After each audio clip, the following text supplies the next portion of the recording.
লক্ষ কোটি কোটি যুবক দাঁড়িয়ে গেছে। এই জন্যই তো মুফতি সাহেবের মাথা গরম হয়ে গেছে। মুফতি সাহেব বুঝতে পেরেছেন পালাবার জায়গা আর নাই।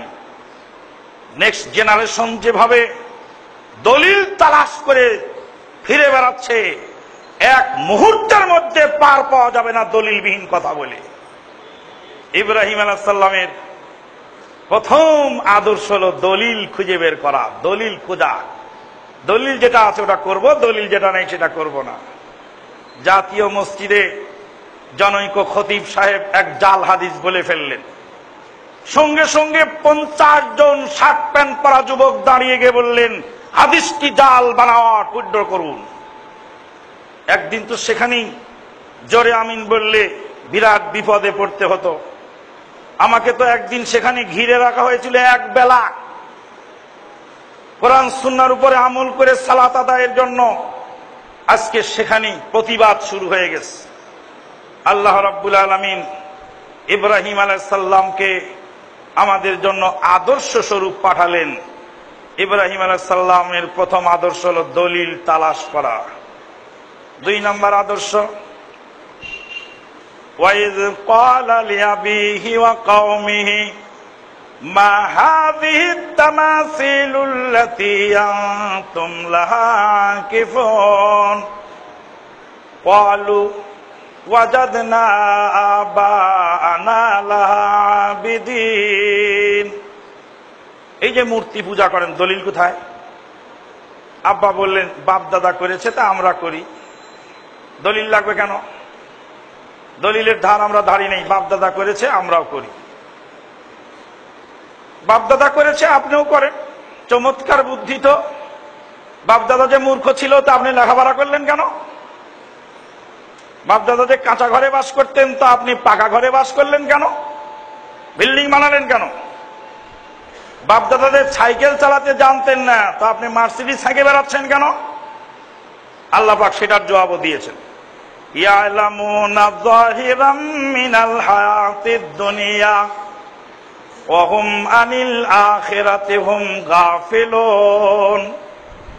দুনিয়াটা ভালো বোঝে আর আখিরাতের ক্ষেত্রে মঘা হয়ে যায়, মঘা সাজে। বলে আখিরাত আমরা বুঝি না, ওটা হুজুর জানে। হুজুর সাহেব যদি 500 টাকার একটা নোট দেন তো হুজুরের টাকা জাল হবে না, ওটা বিশ্বাস না করে ওটাকে 3 পল্টি দিয়ে আবার সূর্যের সামনে ধরে। হুজুরের টাকা ওটা পকেটে রাখো না কেন? তখন তো ঠিকই দেখে নিচ্ছ।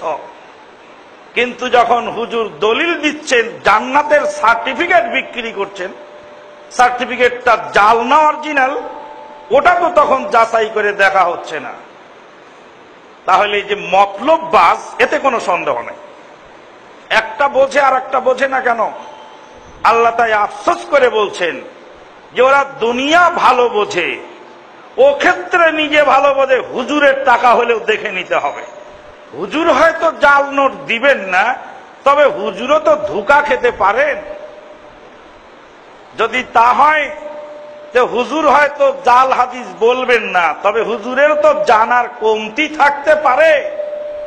এক্ষেত্রে আর যাচাই করার জরুরত মনে করেনি।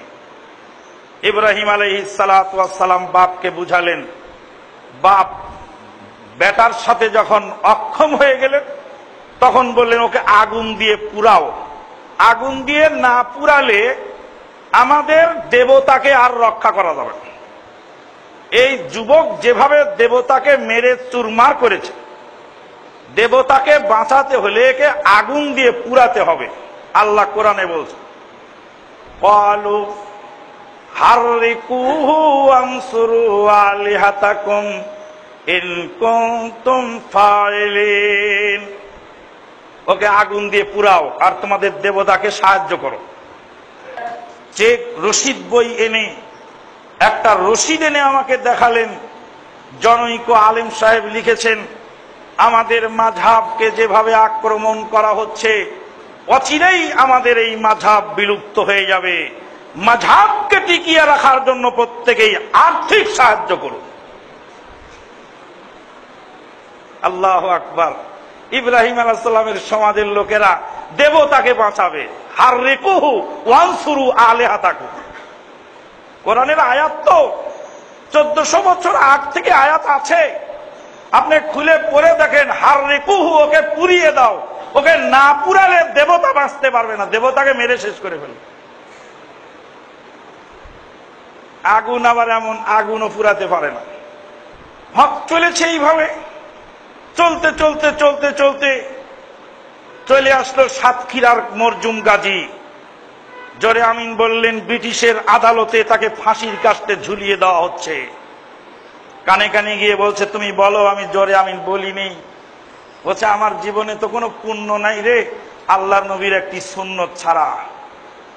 জোরে আমিন বলার এই সুন্নত, এটা হলো আমার জীবনের পুঁজি। আমার জীবনের বিনিময়ে যদি এই সুন্নতকে আমি বুলন্দ রেখে দুনিয়া থেকে বিদায় হতে পারি, এটাই হবে আমার পরকালের নাজাতের ওসিলা। মরজুম গাজী থেকে শুরু করে নাসির উদ্দিন আলবানী, বাড়ি থেকে বাপ ভাই ফোর্স বের করে দিলেন নাসির উদ্দিন আলবানীকে। নাসির উদ্দিন আলবানী বলছে, আব্বা তোমার বাড়ি নিয়ে তুমি থাকো, আমি চলে গেলাম।